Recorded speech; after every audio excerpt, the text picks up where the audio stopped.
wange yakuleta obakolanga nawe gyolina nganzera kati ate isolumbiro mulye kuwirage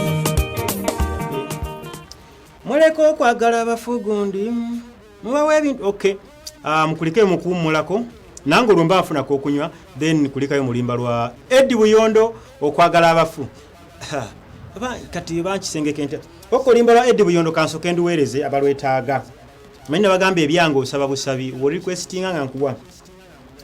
mama Saidat eyiganga nkuweereza oluyimba okwagala abafu abantu boyinawo bagambe okugula ebyebbeeyi nga temunda nga sikyasobola kusiima mumpe byalayisi nga Kim wayinza okukola najjako TV mumpe ebitonotono nga wendi mama Saidat eyiganga mwami Sula erusazi ndukuweereza Nalongo Halima ndukuweereza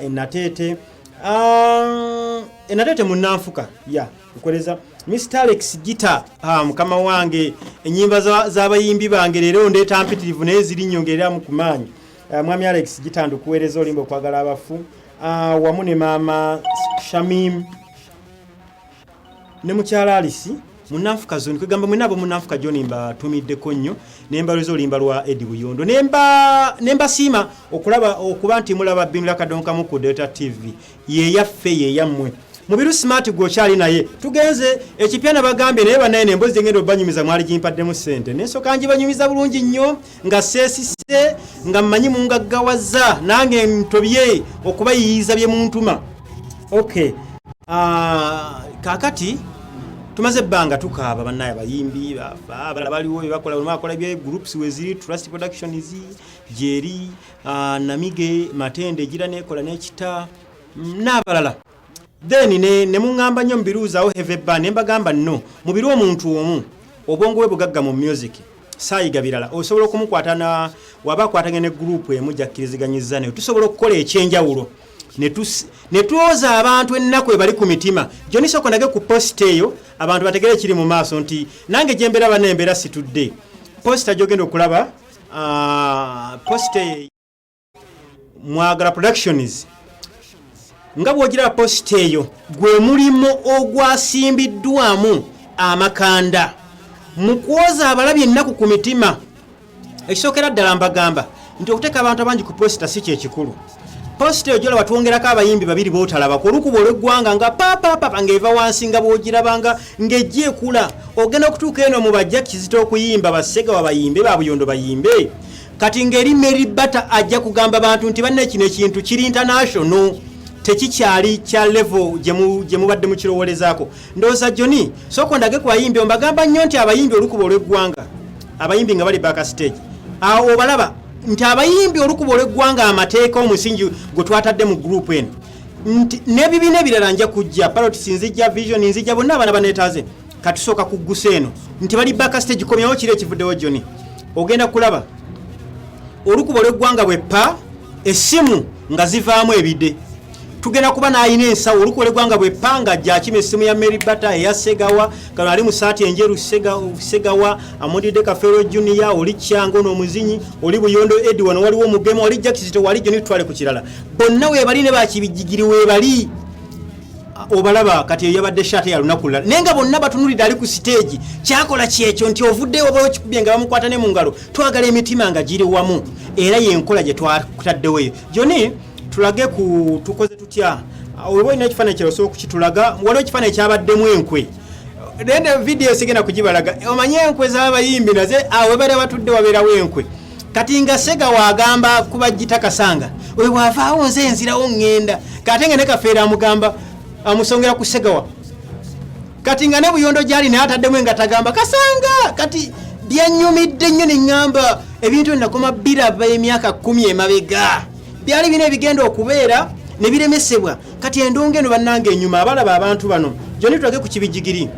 nga bamuvume Soddo omusajja omukulu nti oli munga Soddi kibijigiri soko omuntu agekaawo nga bamuvume ekivumu ekyamulondeseza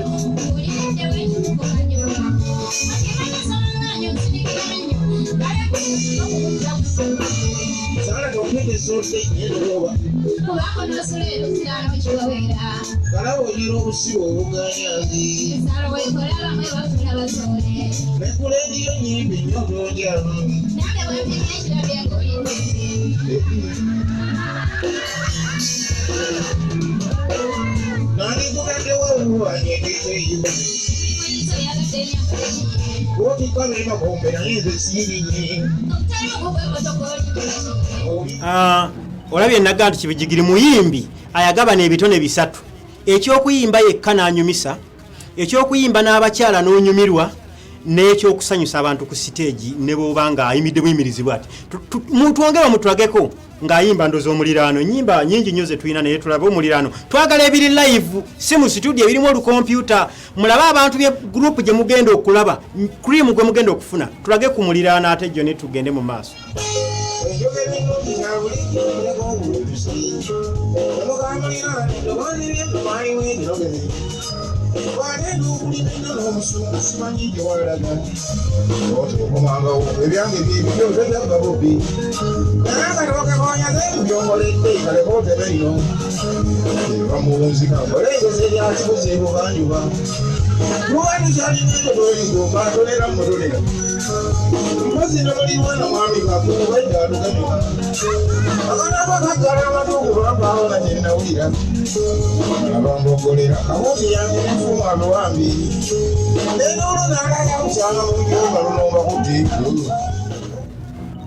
Okay, kanjogereko n'ali ku line omumpulire ayinza okuba ayina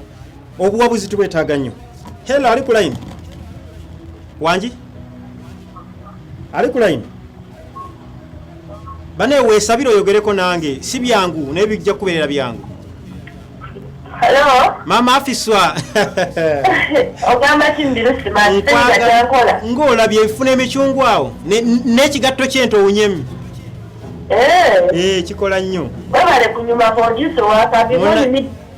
Sala Mukama yasinga. Odaga posteyo. Bwene unyizaako yekalanzi bole.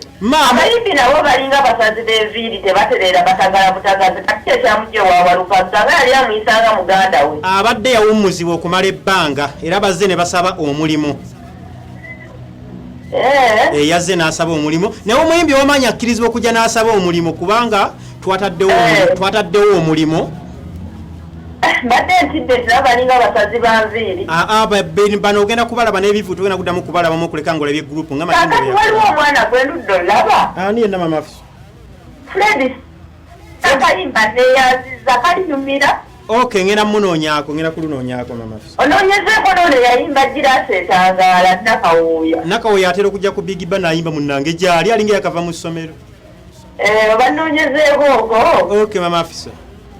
Waliwo omwami wange wafa Bukenya akutumidde. Mugambe nange mwagala nnyo wafa. Ali nasana. Kale nja mu. Tetimbanyabada bakutumidde beera bulungi mukwano. Bagambe mbaagala nnyo bamineza Mama Afisa. Mama Afisa ekintu kino njagala tukisoosowazibwe nnyo olw'ensonga nti kiwa essuubi kuba kirimu abayimbi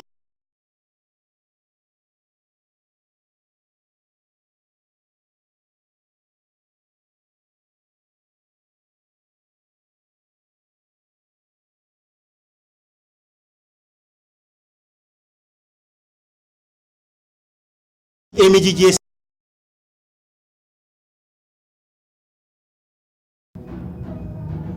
Johnny tulage ku Segawa nga yimbo limbo lupya si byangu naye nga yonna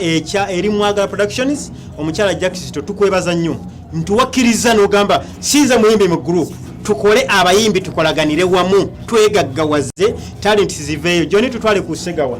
awo nga ayimba Sebe kalonda waffe mulamu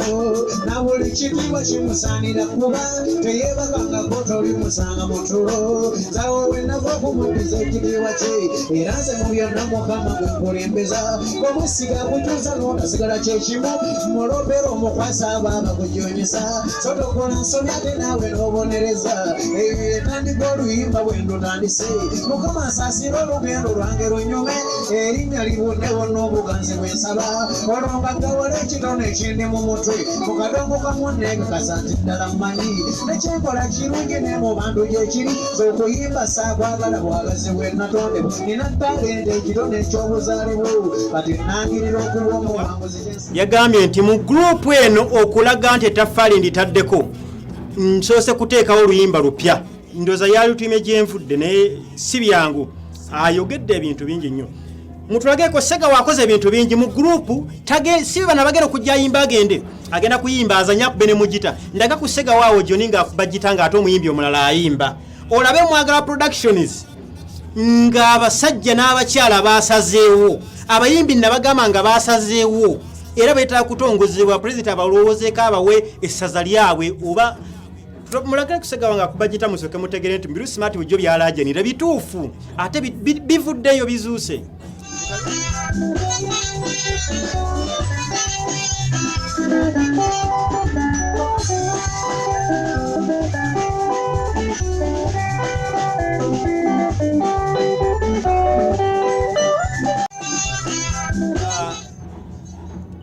Vincent Sega wanga akubagita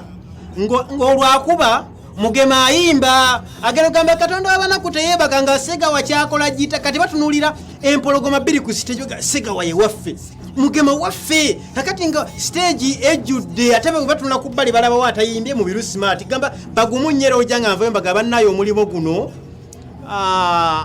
mutunulira abayimbi naye we muddayo mugamba abataze nti mwasubiddwa omusajja abeera ku Data TV n'atugamba ebintu Johnny soko ndage kujjaki Kizito gwe mugamba mbujjaki bambi ajja buzina ayimba n'agenda mutulage nga akuba dance omuzibu tugende mu maaso eyo Mwagala Productions ze nabaga nti tujja kutambula mpola ne tujja kutuuka lulibo olwo tulabe kujjaki nga ataatu wa dance awo Jackie Kizito omuyita wa luno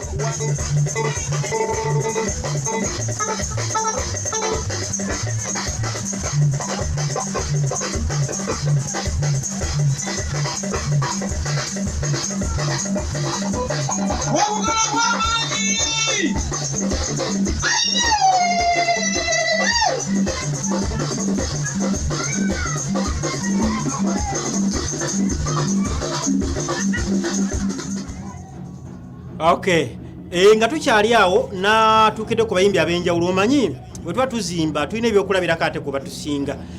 noiza ku mwami Mathias walukaga ne mubuuza omulimu gwa muwalawo Jackie Kizito waguwuliddeko nti ye era nakubirako luli Mugema nga bagenda okukola eŋŋando wabali kumpi mpitewo mbalabeko biki byayogedde naye katumulabe yagambye nti Jackie Kizito abulamu yeetaagayo oluyimba olupya olugenda okukola launch ennamboole kyekyokka nagamba Jackie namutendeka naye ebintu abimanyi ndaga ku Mathias nga atayogera ku Jackie Kizito ampesimbi ezutwala ku radio publicity nze nduyekolera abasports bange bonna buli radio gyemanyi program ey'omugaso mu prime time bajja kulukuba oba mu mawulire nga wekyetaagisa bajja kulukuba kubaza ekisobola ositegedde ampe emyezi ebiri oluyimba olwo Jackie wanaaba talanga lungi ejja okumenya emiti ng'omukazi wa kadongo kamu ngamba lwakuba natidde kumubuuza ng'egyali munene mu kintu kino nti owaaye byoyogedde byonna nga oli anonyamu maanyi gwe nga ndebemu okwegaggawasa ata gwe mugambi kubira wa radio muge nti Jackie twala oluyimba nno ku radio gwe muwa oluyimba muge tugende wa Mbiru Smart atabule ebyuma oba abantu wonna we basobola tugende ku mpewo bw'ate bayogedde ate n'omwami Geoffrey alina kye yayogedde ng'asaba Jackie Kizito alina gye yavudde bw'ati naye twamufunyeko mutuweekaawo Geoffrey Lutaya nga era ayogera ku Jackie Nasinde yagamba tetubiraba okuva leero n'abawandiika amawulire mumuwandiikeko nga Nabbi Hamani basudde nebaza omukyalo ono simumanyi omukyalo ono wamwagala nesinga ye Jackie Kizito erinnya ndiba ye yennyini simumanyi naye omukyalo ono musaba kafukamire ne wansi musabire ddala mukyalo oyo ayambye abayimbi bangi naye ayambe ekibiina ky'omwami omugenzi Nabbi Hamani basudde sagala ebyuma ebirungi babiyimbireko kalenda ate bagende kalero we babakubira ekiboko njagala obayambire ddala mukyala Kizito lwaki bonna boogera ku Jackie Kizito abaami abo basita mu mulimu guno bamulaba nga olwo ayina walozikita ebyogerera omuntu by'okungulu nga bikulaga ekimulimu nti omulimu guno asobola okugugaggawaza gwonna. Kaakati ekyasinze okunnyumira tulina abayimbi babiri ate bo si bakubi babivuga naye bonna bantu gina bagana naye mwami Mubiru Smart nti wangi omu ye mukyala Mary Bata Namakula ayimba madowadowa omu ye Mwai Buyonde Dirisa baŋŋambye Mubiru njagala tugenda okutambula okuva eno nga nze njiza okukuba mu kivuga ng'ate nze kibijigirwa abayimba nze Mary Bata artist mukubire keyboard Buyonde atule ku jazz omanya abo nabo Buyondo ne Mary Bata ba mukago nnyo simanyi kye bagoba era simanyi kye bazimba nja kukinoonyerezaako tulabe Johnny kyenjagala tukole olwaleero abaami aboogedde ku ekyo Madamu Jackson tukwebaza nnyo okuba nti okusalawo okukkiriza ne management okukolaganira wamu then nja kubanoonyako mu meeting eyawamu Johnny waliwo wanaasabye agambye nze kato Moze Bale Zaidi ku St. Gerard Academy Matugga agambye mumalire akayimba ka kibijigiri ak'omuliraano katumalireyo akokubyako ku stage agambye kagweyo alabe ku mazina ga kibijigiri naye nga tukyali fenna obudde nkyabulinayo we kagwayo ndoza kanso kafuna ali ku line omu Johnny tulinde ko mfune ali ku line omu mpulire ensonga ya muganda wange nenga Mubiru Smart gemanya tukyatambulira wamu owokusimu wangi taata oba mama Uganda ngombulako nnyo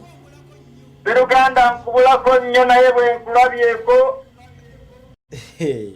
program nenkwata omugamba era maama Jackie Kizito agenze n'ategebula amazina omulabye Jackie Kizito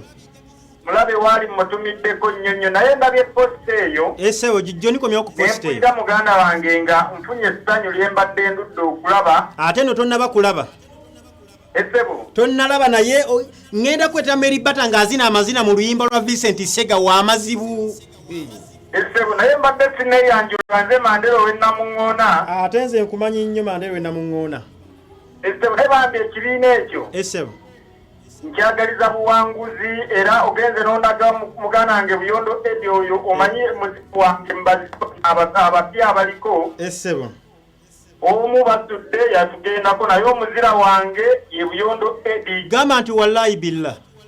wallahi ye Buyondo Eddie nkyogedde nkusaamu nnyo ekitiibwa oba nawe bw'okirabye bw'oti waliwo n'omukyalo ono erinnya kaalugulawo birungi Scovia omufiirako nnyo nkumanyi ebirungi Scovia mwagala nnyo beera bulungi mwana wa mama kale muganda wange kakati kale ssebo tugenda kukola bwe tuti abantu bano mwagala productions gy'olabye Johnny komyewo ku post eyo katono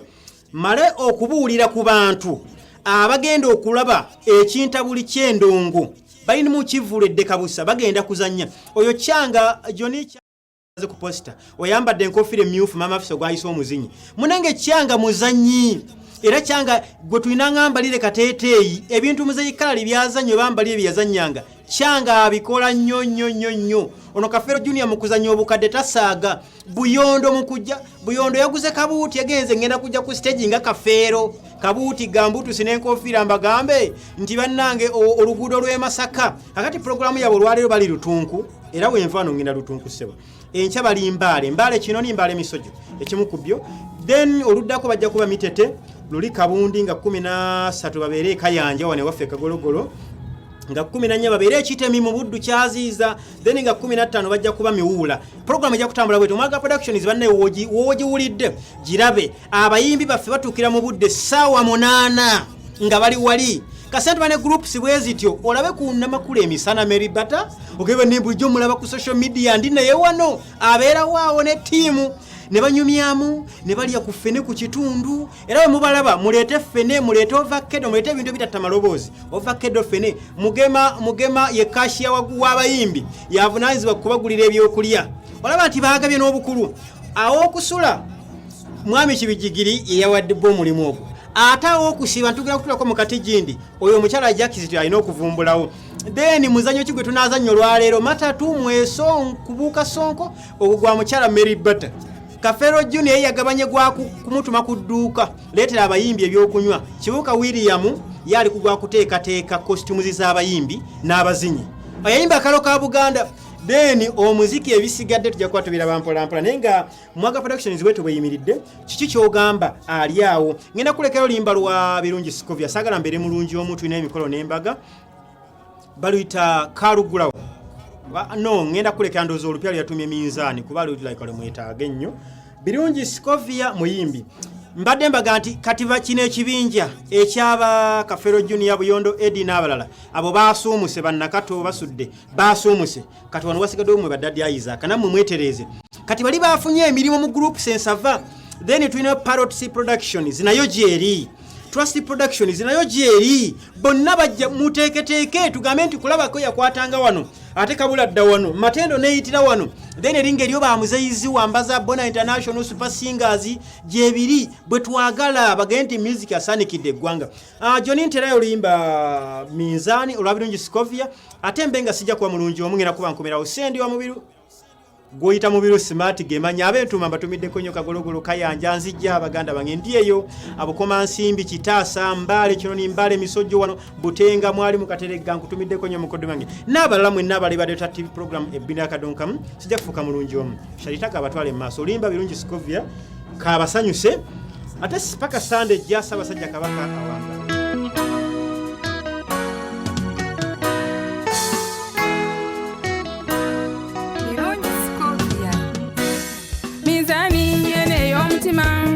Munange pime emikwane mingi nabalaba abansekere y'abangi nejawula akazigo ku ddibu